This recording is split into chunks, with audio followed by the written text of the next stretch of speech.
Hey there, Form Junkies. I'm your host, Huck. I invite you over to Facebook.com/ForumJunkies, YouTube.com/ForumJunkies, and Twitter, which you can type in the @ and Forum Junkies. We're also on Google+. I hope to see you over there. We always need more friends. Due to Darkson being preoccupied this week, I've got two guest hosts, Jacob, who this is his third time trying to actually be on the show. We've had technical difficulties and all sorts of fun stuff. And we even got our very own Tankspot's Kazey and Noma. How you guys doing? What's up? How's it going? Jacob, this is your third time trying. Third time's the charm, though, right? I'm starting to think you may be the bad luck charm here. I am indeed. This week it's going to be kind of a lighter week just because we're recording this pretty late and we've all got things to do. And Jacob's probably got class here in a bit because he's 6 hours ahead of us and everything. So just kind of moving right along here, we're going to start with the big thing that GhostCrawler posted this past week, and it was about the buff and debuff design. And basically, he basically just went in and said, you know, these are the classes that we're going to be changing their overall buffs they bring and kind of homogenizing buffs even more. I even think I didn't see a single melee class that didn't give itself the 4% melee physical. There might have been a couple, like maybe Rogue didn't give it, but I wasn't sure. My overall thoughts on this, and I'll delve into it more as we all talk about it, is I think this was a needed change because with the switch to Tin Man's being also a very viable way of rating versus 25, currently it's just hard to get all the buffs. So, I mean, what do you guys think about it? I think it's like you said, I think it's important because that's kind of the direction that they're going with in terms of the 10-man viability and everything, and that's definitely one of the worst things about 10-man is not being able to bring every buff possible. But the only thing is that Ion actually on the Tankspot forums, he made a pretty in-depth post about how the distribution between specs and the distribution between classes themselves, certain classes get kind of shafted. Like I think priests only bring like 4 buffs or something like that. Oh, I do remember reading that. I think he also brought up Boomkins lost, what was that? The spell damage increase or debuff or something like that? Yeah, so certain classes actually lost versatility while other ones, like I think a warrior or a rogue brings 16 buffs and the rogue brings spell vulnerability of all things, and it's like, what? But then a mage and a priest only brings... Yeah, and a mage and a priest only brings like 4 buffs. So it's kind of weird. And then the hybrid DPS classes like Elemental Shamans, Boomkins, and Shadow Priests, I think, they bring like Spell Haste when there's only like 4 total classes that bring that. So it's kind of like, of all the classes, you're forcing us to bring hybrid DPS classes that are typically used for healing in order to force them into our raid comps or something. I don't know. It just feels kind of strange that this is supposed to be an effort to, you know, help homogenize the buffs that come in, but then, you know, they're still kind of inadvertently forcing it on people. So, I don't know. It'll be nice to kind of see, like, I know it might sound a bit crazy, but both of the haste buffs kind of just combined and just given out to a few other classes as well, just to make it a bit easier. Because I think that they've been a bit restricting with the spell haste buff. I mean, like, because they're getting rid of buff totems, and they're just making it so elemental shamans are the only ones that can bring it now. It's just like even more restricting, like you said. Like you've just got to take one of these classes, and you can't take it as a healer. It's got to be this hybrid DPS. Isn't the reason why they have differentiating? I know like haste is haste. Like a 40 haste gem is the exact effect it has on spellcasters and DPS. Obviously, the damage interval that comes out of it is different.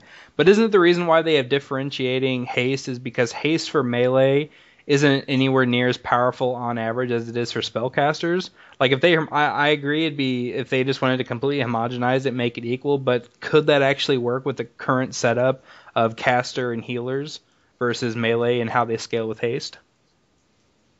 I guess that would be more of a problem then for them to make sure they rebalance how good haste is for melee classes then, right? I mean, if they could make it so that, you know, 100 haste to a spellcaster is, you know, marginally as good as 100 haste to a melee DPS, then everybody's going to want that one haste buff to come along. But as it is right now, 400 haste is way more important to a healer / caster than 400 haste to, say, a arms warrior. It's totally useless to an arms warrior almost, So stuff like that is just kind of why I feel like the current situation is how it is.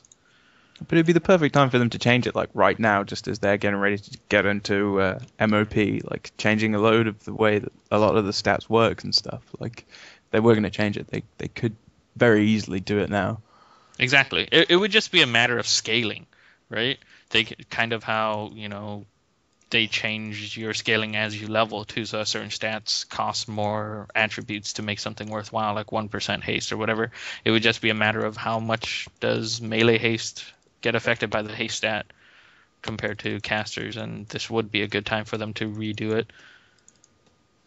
One thing I did read out of here that I was reading all of it, and it's all I like the general feel that they're going with buffs, where they're really trying to make it easier for 10s, but also making it less mathy for 25. We have 6 of this class. Are we missing out on any buffs here? Well, different specs, different classes bring different things. But one thing that really stuck out of my mind was the +5 mastery buff that they're bringing in. I believe it's Ret Pally, or just Pallies in general, Windwalker monks, and I think a shaman, if I may be wrong on that. Yeah, I think it was shaman. I mean, I understand haste and crit have always been differentiating damage increases for different class, but 5 mastery, that seems like quite a bit for some and nothing for others. Yeah, again, that's going to be, all determined based on how good mastery is and how mastery scales for certain classes, something that they can definitely change, because that would just be number tweaking, right? So Blizzard has said before, especially during development, that number tweaking is very simple for them to do once they've decided that a mechanic or the way things are balanced currently is okay. They just need to tweak a number. So I don't think that's as huge of a problem. They could just make it so that 5 mastery for a prop warrior is equally as good as 5 mastery for every other tanking class, and has some sort of margin, like the same kind of effect on healers and everything. So you make sure you have the same thing. But somebody in that same post that I'm talking about, Ion's post, where he talks about the buffs not being distributed properly, there's actually somebody brings up the fact that why don't they just make it so that you come into a raid and here's your 3 or 4 buffs, 10% spell haste, 10% melee haste, and all this other stuff. And I read a whole bunch of these. Was he the one that actually? I think it was him, but I could be wrong. And he pointed out in his big post that why not rework the looking for group, or the group buff that you get from like dungeons that give you 5% health, damage, and healing and stuff like that. Rework that to just inherently give the buffs needed. Yeah. So that I think that's what he was getting at, and I mean that would make more sense. Then they could balance content and raid content around the fact that everybody will have these default buffs. If you're in 5 mans, and then in 10 mans you'd have something else, and in 25 mans you'd have something else too, or something. Then they don't have to worry about, if they bring 5 druids and all the necessary buffs, this fight is trivial, so we need to make it harder. But then for every class, for every other raid composition that doesn't bring 5, druids or whatever, then they're screwed. Sorry, like it's going to be too hard for you guys for a while. And then it also makes it so that it's possible for them to try to make fights more melee friendly compared to right now Dragon Soul is like heavily range favored, right? And I think part of that problem is if you bring 2 melee and 3 range, then suddenly you have 2 guys who need certain buffs, but then 3 guys who don't need those buffs, and it's that plus the fact that the content itself is kind of favoring the ranged. But it would just make it easier for them in order to balance the content if they just had a default set. This is what everybody's going to have, so we know what numbers are going to pop up in the spreadsheet. They need to make the encounters incredibly balanced, though, because I mean, like, with a lot of the encounter design at the minute, you can tell that some fights, if they did have that mechanic at the minute, then there would be so many fights that they would just be like, right, we're just going to bring 5 fire mages, for instance, for this one fight, because it just makes it a million times easier. Or we're just going to bring 5 druids for this just because it makes it easier. I think we ran into that once actually, and it was a big debate. I think it was Blood Legion, correct me if I'm wrong, guys, who brought just a ridiculous amount of arcane mages to world first spine kill because of the tendons. Yeah, so I think that's about right. But so then they could balance around that, and they can make the DPS classes a little bit more fair in that way, right? They could just say, hey, like we can assume that with all of these buffs, an arcane mage would be too powerful, so maybe we could nerf arcane mage's damage a little bit so that it would be more in line with the other DPS classes, and it's not. When there's a perfect storm of all of these buffs, arcane mages are more powerful than every other class. But if there's not that perfect storm, arcane mages are just as good as everybody else. Then you're kind of left with these weird scenarios where min-maxing top progression guilds will have huge advantages over guilds that don't have that same opportunity to recruit or have on hand, 10 arcane mages or something for a 25-man pool. Yeah, I guess, again, this is the perfect time for them to do it as well with the new talent tree and a lot of class abilities and stuff. They could just balance the crap out of all the classes. Exactly.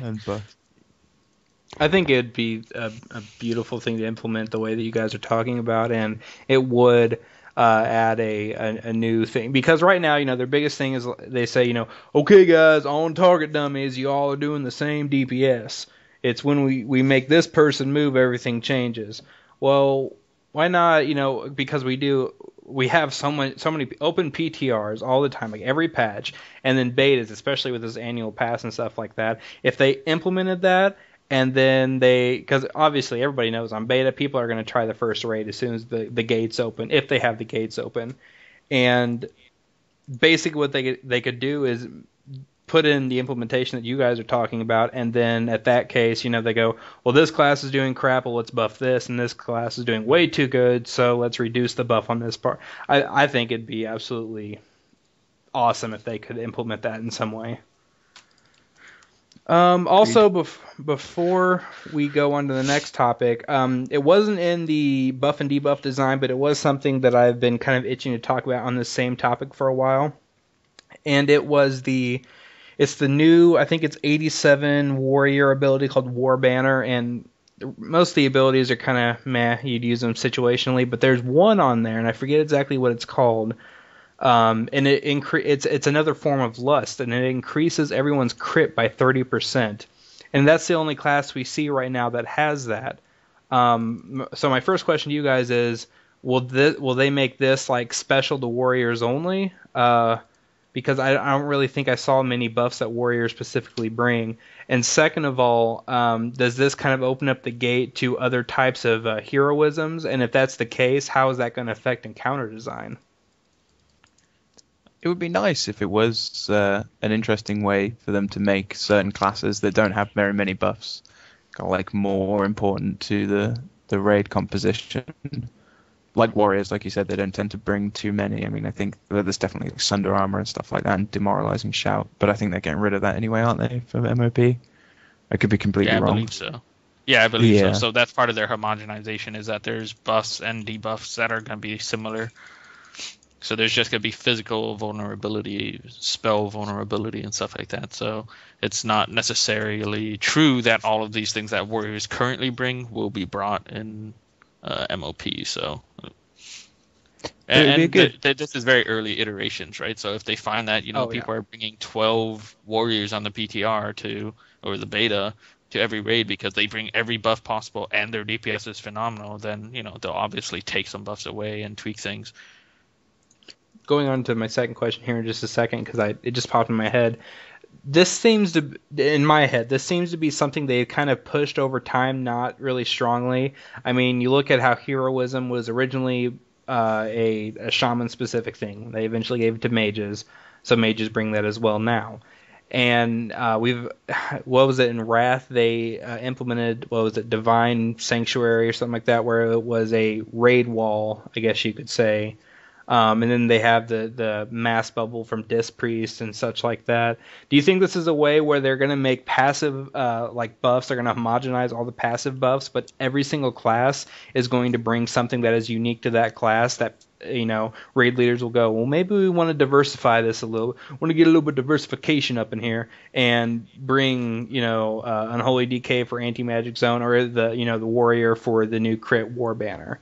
Do you think they're trying to really push that in MOP since they're homogenizing just the flat increases? Hello? It would be nice to see. Like, I think it's a really interesting idea. I hear you. Yeah. I didn't want to go first. You can go first. I'm still trying to collect my thoughts. It would be a really interesting idea. I mean, I think it would really work well as well with the obliteration of all buffs and just like a collective, this is your buff kind of thing, because then every class would be considered for a specific reason. But then it could also work against it, like, well, we want 5 of this specific buff if there's no particular, like, bloodlust cooldown on their ability. We want to have this, like, say, disc bubble. We want to have this up as many times as possible, so we want so many of this class so that we can have it up all the time. Yeah, it'll... I think in the long run, if it's balanced correctly, it should work out better than the current system. It's just right now, as it is, it's kind of concerning because it doesn't feel like it's going to be balanced because of the way it's distributed. Like, certain classes just bring so many more buffs compared to other ones. They kind of have to start implementing more, especially considering they just took away... this was a huge thing that I talked back in the resistance removal, which that episode might not even have gone out, so I'll just kind of reiterate what I had said. With the removal of resistance, that was one thing. Okay, this thing's kind of been outdated, whatever. But then I thought, well, that's very important for Holy Paladins, and not just necessarily for Holy Paladins, because aura mastery with the resistance aura up is huge, especially for fights like Heroic Beth Talak. I mean, that is a huge raid wall, I guess you could say. And it seems like they would almost have to start implementing new ones if they start taking away ones. Yeah, I mean, again, since it's the expansion, they can kind of do whatever they need to if they see that, people are lacking cooldowns or whatever. But I think that's I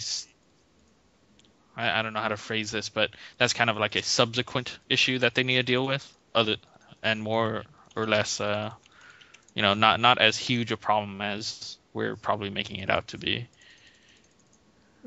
We're kind of like the sky is falling moment. It's not really going to be too much. They just change a few numbers over here and. Yeah, I mean, I hate to dismiss the issue we want to talk about here, but I don't know. I have faith in Blizzard, and this seems like a good model to move on towards. Like, I think that this will be okay. They just need to be careful about how they go forward with this. As long as they do that, then we shouldn't be overly concerned, but I'm watchful, I guess. I guess we just keep our eyes on the talent calculator and see if more abilities like this are kind of cropping up for different classes as well. Like, that would be a good thing to... Yeah, they've implemented. They've said they're going to implement a couple. Like, what was the Warlock one where they would put up a portal and a raid could go through that portal? That was pretty cool. I just think it's a movement, kind of like what you said, Kaz, where it's a good movement to take, and it seems like that's the one they're going for. So, I mean, we'll have to keep very honed in, like you said, Jake, on the talent calculator and see, if there's any more water coolers going to come out and such like that. So. Any closing thoughts from either of you on that? Nothing from me. No, just mainly what we said. I mean, the main thing that really confused me, though, was the magic thing with the rogues. But there's not. I don't really know how that would. I think we're all a little bit confused on that, to be honest with you. Yeah. It's just rogue and warlock, isn't it? Those are the only two that.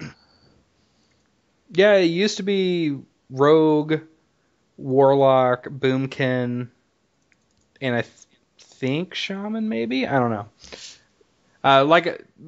This isn't the final version, so it will most likely change without a doubt. So, Our next topic is actually a pretty big one, which is why we're only going to have 2 topics tonight, because these are both pretty heavy hitters. They've just kind of lashed us this past couple weeks, and this is the Scroll of Resurrection. And I say that laughing because Anybody else notice the forums not only exploded, they kind of nuked. Yes. Yeah, I mean, it's a pretty big deal, especially, judging by the forums, but the forums are never a good, measuring stick, in my opinion, of what sane people think. But, Basically, what it had entailed, if you don't know already, is basically the Scroll of Resurrection was taken off. You guys have to correct me if I'm wrong. 3 or 4 months ago, maybe they just took it off. They said, this is not working out at all how we had planned. So we're going to take it away and we'll bring it back later. And they brought it back in the sense, and there's a really cool in-game browser feature to enact it as well. And basically what it allows is you click on somebody's name in-game and you send a scroll. And when you send them that scroll, they get an email to whatever email their account, that name's account is linked to. Basically saying, hey, come back to WoW, we got cookies and all this other fun stuff. And basically, if they accept it, they get 7 days of free WoW. They get a instant server change if they want to, faction change if they want to, and these aren't to anywhere they want. These are to where the person who sent it, their server and faction. And then the creme de la crop of it is they get to choose any tune they want and immediately make it level 80. And it's kind of lackluster on the backside where the people who send it, other than getting their friends back, which I think is a huge thing, you get your friends back into the game, they get a mount. And I think I'm quoting lore here, a box of ass. It looks bad, but it's another mount. So, I mean... that's all that matters in this game. Mounts. That's Blizzard's new marketing campaign is, what? We don't know what to do? Throw a mount at them. Are they coming back yet? Not back yet? Throw more mounts. Not cool enough mount? What else can we do? Let's give them a mount from Diablo 3. Will that work? Maybe they'll come back then. I mean, I kid, but at the same time, that kind of feels like what they're doing, right? Sparkle Pony, and then, like Sparkle Griffin looking things. Yeah, Sparkle Griffin, and then Box Ass, and it's just, I don't really know what their plan is with this. I mean, I support this whole Scroll of Resurrection thing. I understand, especially from a business standpoint, they need to try to bring back people who have quit, right? Because getting new people will be harder than trying to just convince, even 5% of the people who quit to come back because, hey, look, there's all these new features and you don't even have to level if you don't want to. We'll jumpstart you in that, and I think that's okay. Jumping somebody to level 80, one character isn't going to be the end of the world. Most of us aren't really going to care. They're still going to have to level and get all of the reputation they need in Cataclysm, which is really the harder parts, right? Grinding level 1 through 80, you kind of never leave Orgrimmar and you're fine. You do it in a week or two. But, I think it's just a matter of people trying to hate on Blizzard for something that's not necessarily that big of a deal. Yeah, I think the forums did kind of explode just because they were like, people are going to get a free level 80. I want a free level 80. And they just don't have any friends to send. That's something that really... That's what it seemed like to me. Like, when I had looked at it, and it was just a couple days after the official forum had went up about it, there was already like around 2,000 posters here, give or take. And it was just a majority of them saying, well, I'm not getting anything out of this. This is dumb. You're getting your friends back. You're getting someone you want to play with back into the game, and a mount, another mount towards your Red Dragon Hog, one more. Well, I know that I'm definitely going to send out a couple of emails over the next few weeks of people that haven't played in like 3, maybe even 4 years, and I'm pretty sure that it's going to get them back into it because one of the major obstacles hasn't been leveling or anything like that. It's been the fact that they don't want to have to buy Wrath of the Lich King and then Cataclysm as well. Like, on top of everything, the person that gets sent it gets like a free upgrade to Cataclysm, which is just... Yeah, bingo. I don't think we talked about that much or mentioned it, but yeah, being able to jump straight into Cataclysm without having to buy all of the previous expansions.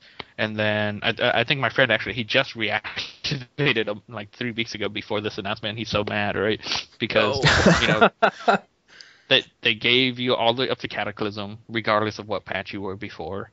And then, the level 80 is cool, but I mean, honestly, he doesn't care. He already has like a level 75 that, 5 levels isn't going to affect him. Cool. He'll have an alt that jumps up or something like that, right? But it's the combination of free Cataclysm and server transfer and faction transfer. It's like basically you have that person who lives down the street who you've always heard about, plays WoW, but he quit a long time ago. You guys never really interacted or something, but you know that guy. Or maybe he's your college roommate and you've always thought, hey, maybe it'd be cool if I started playing WoW with my college roommates. Oh, too bad, he plays on a different server from me and he's a dirty alliance or something, right? And then now, he can be like, hey, you know what? I can come back. I get free upgrades, and in terms of monetary compensation, right? Like this is over $100 worth of like product that they're giving to you, right?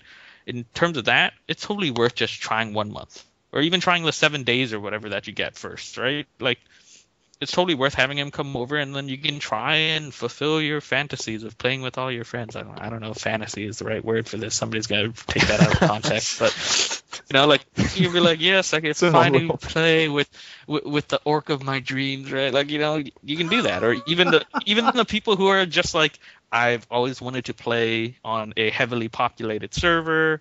And I've always wanted to be Horde. I've been Alliance all my life, and I never thought it was worth it to transfer. But now I can totally jump over to Ner'zhul and play Horde on that server where there's tons of people, and I can try to go to Ner'zhul, play PvP or whatever. Don't. I have a level 85 warrior over there. Don't go there.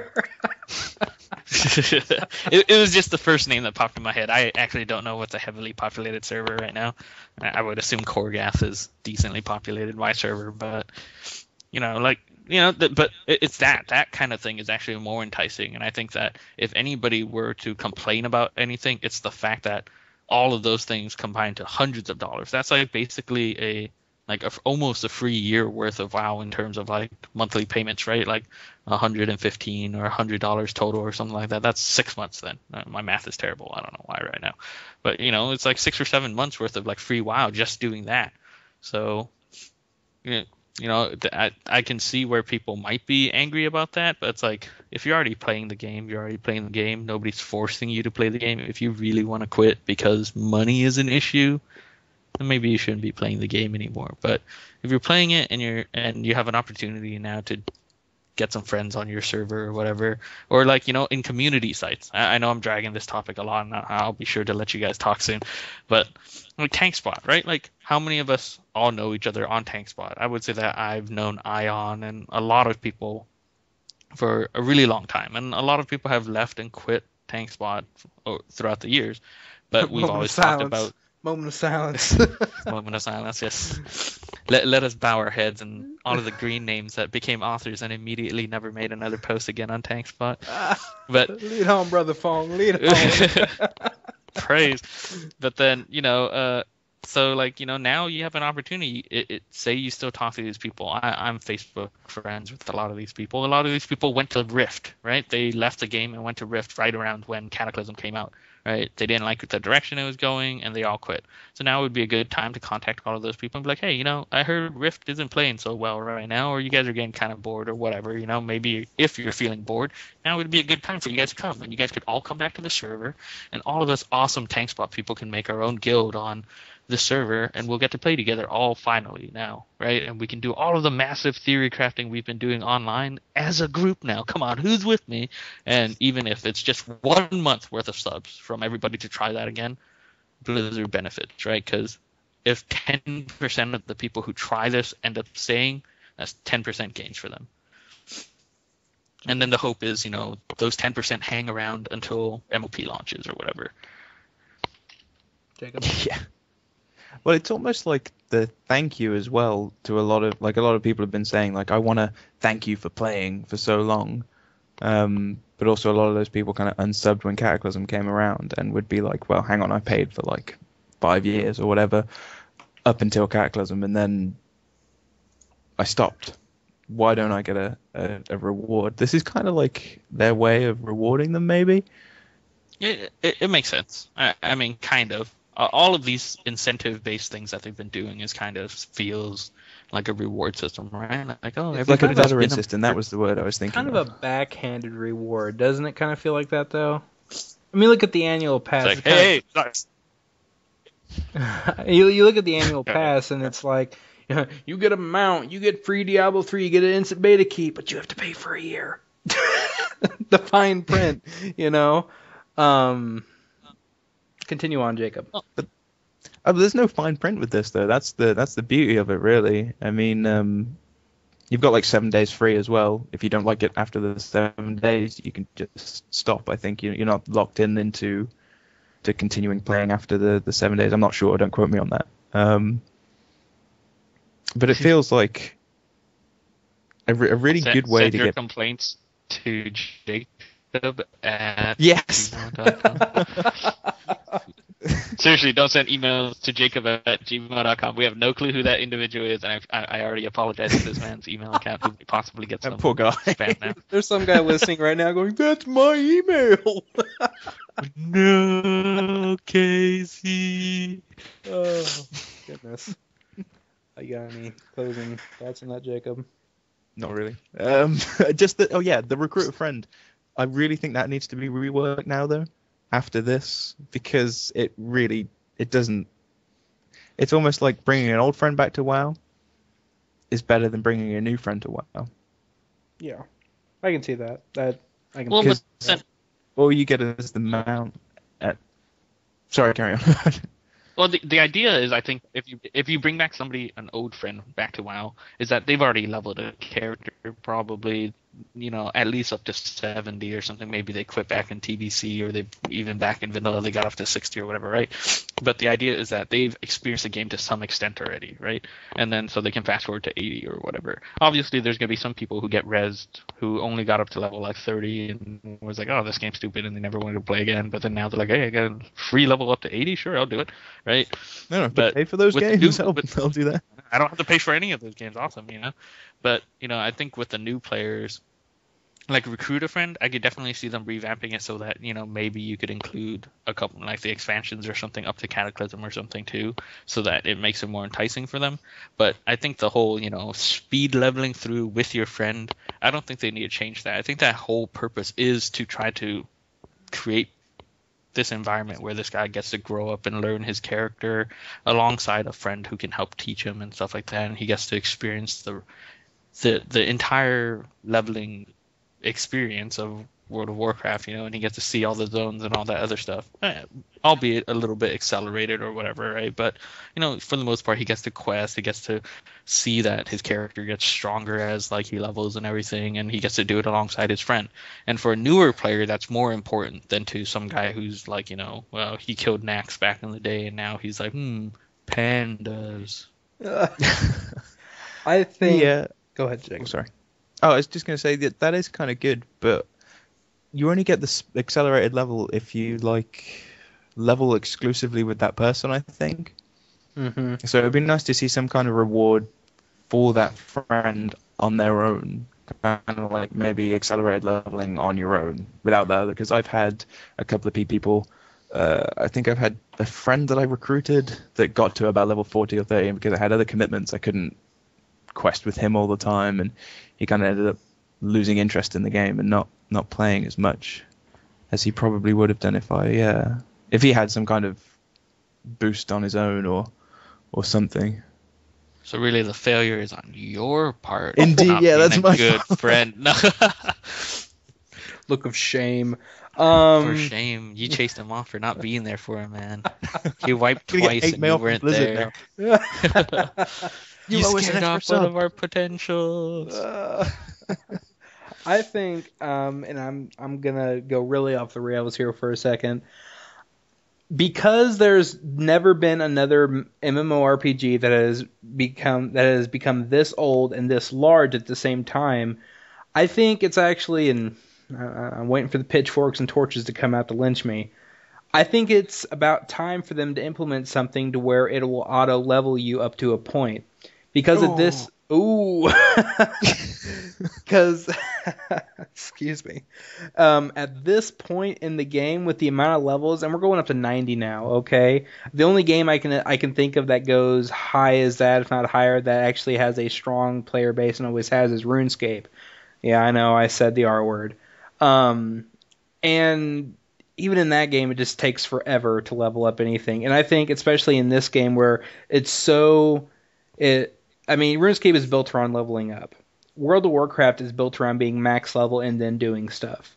With it being so top heavy like that, I think that they need to implement something that allows us, maybe not 80, okay, 60. I can agree with 55, 60, kind of like the Death Knight, or maybe even 70 if they're really nice. And possibly, break down the Burning Crusade and Wrath of the Lich King sets into just one big buy. And you pay, okay, let's say you now pay $60 and you get up to Wrath of the Lich King with a level 60, 70 character. I think it's about time for them to do that. And because at this point now, whenever you hear about somebody leveling, they're either and this is actually a smaller portion of how many people level, I would think, they're actually just leveling a tune trying to get to max level, or B, they're back doing achievements. At this point, I think leveling through zones, more high-end level players do it than lower players who are just starting out the game, because, let's be honest, I haven't seen very many new players in the past year or two. Well, I'm curious about that statistic, because we understand that there's 12 million people, or I guess, 10 million people now after all of the drop-offs or whatever. 10 million people playing WoW worldwide, right? Pardon my fobby slang right there. But, it's just... I'm curious how, when I was in college, I mean, there's total anecdotal, right? But there was lots of people that I knew who, in my classes, or people I knew who played, quote-unquote, WoW, never raided in their life. They loved the leveling experience, and they actually took a long time leveling. They kind of did it their own way. And then when they hit 70 at the time, I guess it was, they felt like they had beat the game, and then they didn't see anything else. Raiding just wasn't an option for them, and maybe they did a few dungeons or whatever at level 70, but then they stopped. So I wonder how much of the percentage of WoW is that? Is it a significant enough amount where by handing this, jump of any level, you're completely ostracizing these people because now they feel they have to do this. You're basically handing away the level so they don't even get that sense of accomplishment of leveling through it. Yeah, recruit a friend. It's accelerated, but they're limited to have to play with that dude that signed them up, and they still have to level to some extent. But now it's like the guys jump straight to 80. It's like, I like leveling, but what's the point when people can just type in their cheat code, aka Scroll of Resurrection, and jump straight to 80 or whatever, Obviously, it's not for everyone. New players don't have that opportunity, but, some of the other people who enjoyed that leveling aspect are screwed. And then from Blizzard's standpoint, too, they just went back and spent tons of development time redoing, right, all of the old world in Cataclysm, and they revamped all the quest hubs, they redid all the zones, they did all of these things to try to get people out in the world and to re-see the old world again, right? But then now it seems like if they keep with this plan, at least, and then with what you're suggesting, just letting people jump straight through, then all of that development time was wasted. And if there's anything that Blizzard has shown to us time and time again, is that they want people to see their content. It's the reason why they implemented LFR, why they made, all these other things. And they really want high percentage of people to see all of the raid content that they make. But likewise, they want everyone to see the leveling content that they created too. Oh, I definitely see that point. I don't know. This is going to be kind of rude of me.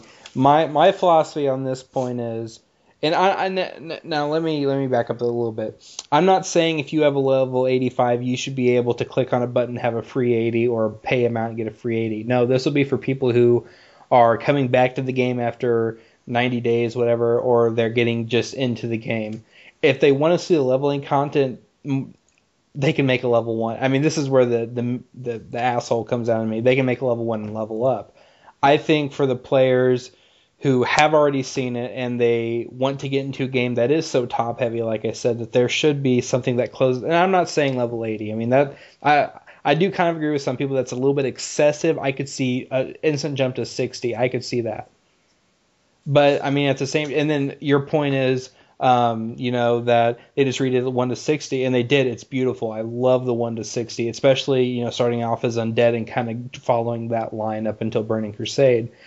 But even at that, as soon as they drop a new expansion, the whole leveling just kind of gets skewed, because basically what had happened before Cataclysm was, you leveled up in the 1 to 60 and it felt like vanilla. And then you hit Burning Crusade, it felt like Burning Crusade. Then you hit Wrath of the Lich King and it was Wrath of the Lich King. Then once the Kata dropped, it was 1 to 60 Kata. And then you get to Outlands. I'm going to quote Low here. I'm going to quote Lore here, where he says, you just killed C Thun. You just killed Kel'Thuzad. Let's do this now. And then you hit Wrath of the Lich King, the Lich King is still alive. What? I killed him on my other tune. And then you get to Cataclysm, and Deathwing still. We just killed him last year.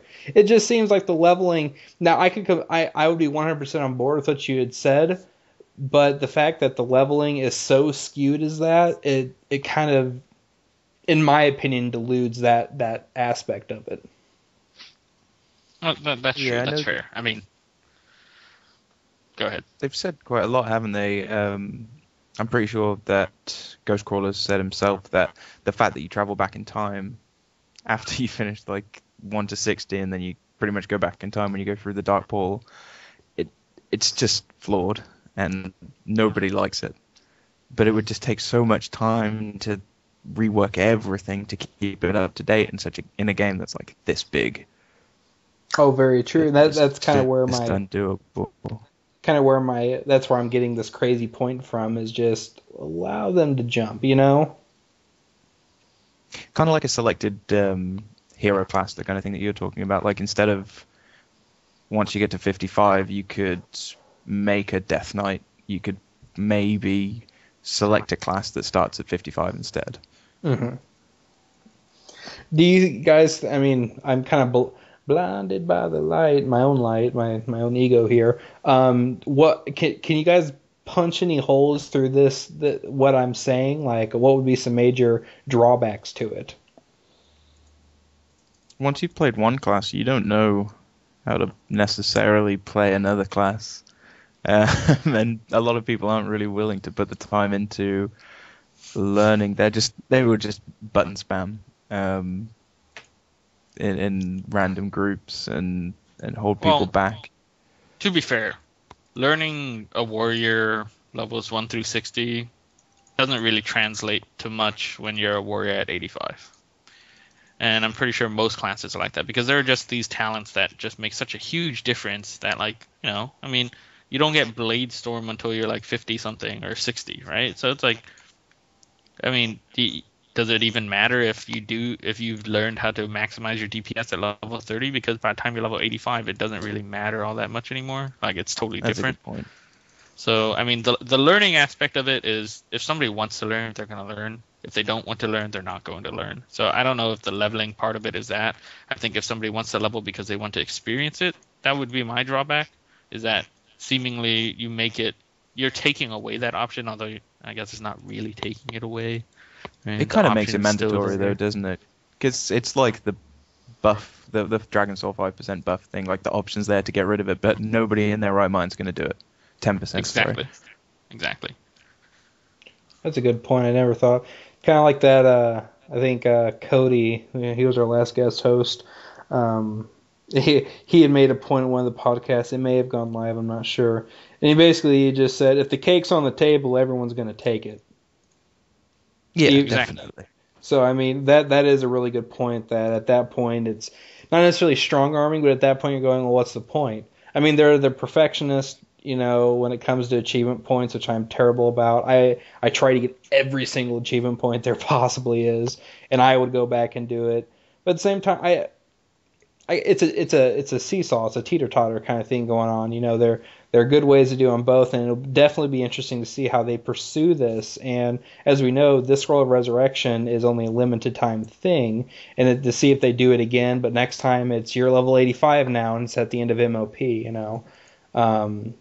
Kind of what you had said at the very beginning of this whole topic, Kaz, actually, I hadn't really thought of like really in depthly, but after listening to you guys talk, I really had, was this is a brilliant, absolutely spot on, brilliant business maneuver. Mm-hmm. Because kind of just all the points you guys made, brings old people back, and Blizzard, Activision, they're not so concerned about the upfront prices of all these things. The subscriptions are really their bulk of their money.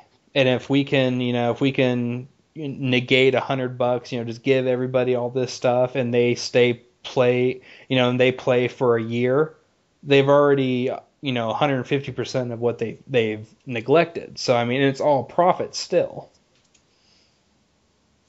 Yeah, and I mean, they've already shown that they care less about the upfront cost and more about the potential long-term cost with the D3 giveaway, right? I mean, they're giving Diablo 3 away if you sign up for a year.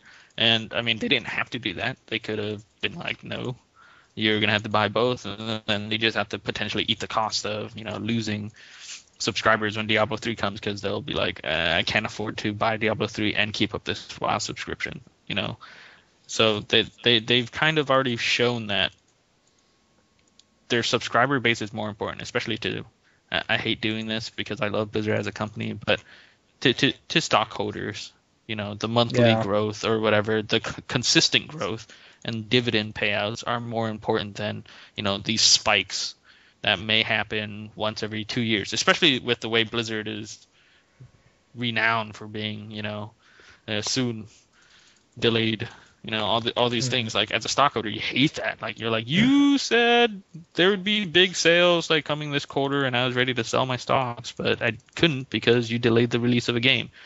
And every time they delay a game more, the stock prices aren't as good anymore. So I feel like, making sure they can pay out their dividends is more important. So I feel like for a while there, they kind of pulled what the owners of Eve did, and I'm sorry I don't remember the company's name. It's a really good company. I like them.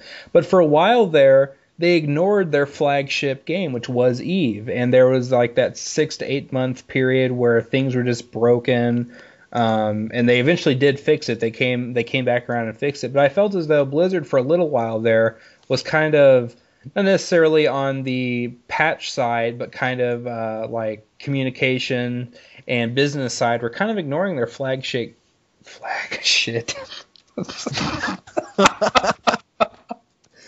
Oh God! Beautiful. Take two. Beautiful. PG rating just down the drain. Yeah, I know, right? Oh my God! We're gonna pretty soon have an NC-17 if you guys let me talk long enough. Oh. Blizzard just kind of ignored their flagship game, which was not on the patch side, but kind of like I said, on the stockholder, the business side, they were very very big on StarCraft, Heart of the Swarm, Diablo 3, which they've been working on Diablo 3 for a while, and then they kind of left WoW in this state where as long as they keep pushing patches, regardless of the quality of the patches, it'll still kind of sustain itself. But after they lost 1.8 million subscribers in 3 quarters, I think that's what really sparked this annual pass. Like all of a sudden, these sweet deals that come out, the annual pass, Scroll of Resurrection. They've seen that the community, even like I've said this before in the past, a lot of these rage formers that we kind of talk about and laugh about are not even a minority. They're a very small minority of the actual player base. Very small minority. And they're the kind of the extremists of that sort. But even past that, even normal players who are very, I almost said Canadian, very Canadian about this. But other players... But other players who are very, timid, calm, very respecting of, I know that, all of us in here have a respect for Blizzard because of what they've achieved in the past and what they're trying to achieve. Even us, we were kind of saying, this isn't working out so well. What are you going to do, Blizzard? And at that point, with their, their subscribers going down, Activision putting a spike in their butt, and all of us going, what's going on here, Blizzard? At that point, they said, okay, we need to start sweetening up the deal for these people. I mean, am I kind of blinded by that's what they did, or do you think it was strictly a business side where they're going, okay, we got to do something to make more money, which a lot of people think is what it is? I think on the surface, every decision. Oh no, go ahead. Sorry. No. I don't want to dominate this entire podcast, so they'll never invite me back. Oh, no, you're coming back. Go ahead, Jacob. But all I was gonna say was that I think Blizzard still is the company that we all grew to love. I think they obviously still have to worry about development as, you know, a publicly shared company now, and they have someone to answer to. But I think the core of what they want to do and how they do things is still the same. I think it's just now they have to do it with a slightly they have to realize that they are a business and they need to make money, because ultimately if they don't make money they can't survive. And they can make an awesome game, but you know, that's useless if they go bankrupt or something, you know. Yeah, definitely. I think that's why, like, on the surface, a lot of these things, like the whole Scroll of Resurrection thing, I think a lot of the QQ forums that I've seen have been like, this is so desperate, this is ridiculous. It's not desperate, it's smart. It's going to work. Mm-hmm. It's going to get people back. It's like, it's what the game needs. And listen to the British voice. It speaks reason, people. As the game shrinks, like, that's less people working on the game that are going to, like, they had to get rid of a few people. I know they said that it was just downsizing due to merging and things like that, and some areas not really needing the manpower that they had. But seriously, I think that had something to do a little bit with the loss of subscriptions, maybe. And that would only carry on. I think and this is my final big point, and then I'll let you guys wrap up with any last thoughts or anything like that. I think the major thing to realize here is that we will not see a spike in new players ever again. I'm pretty safe in saying that. They'd have to do something very drastic for that to happen because of all the tiers you have to go through and such like that. At this point, they're just trying to keep their players. The game subscription is plateauing. And at this point, Blizzard, I wouldn't be surprised to see the recruiter friend eventually just go away, to be honest with you, or be reduced to... I could see them bringing it up like you had said, but also being something that they don't really push anymore. They will just start pushing this new Scroll of Resurrection because they just want to keep what they've got while they work on this, quote-unquote Titan thing. So that's my final thoughts on that. I'll let you guys finish up. Even if...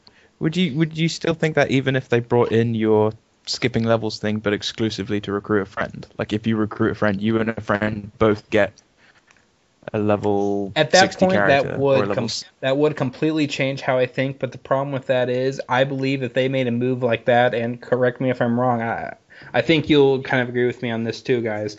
If they implemented something like that, that would just kind of show that they want this brand name to last at least another 10 years. And I don't know if I can see it lasting that much longer, not because of people dying off, but eventually they will have their new big flagship game out, and WoW would just kind of be reduced to kind of how like StarCraft 1, Diablo 2 was. I mean, am I wrong in that thought? No, I agree. I agree, but I don't know when they would give up on this game. Like, why would you give up on something that still has 10 million people?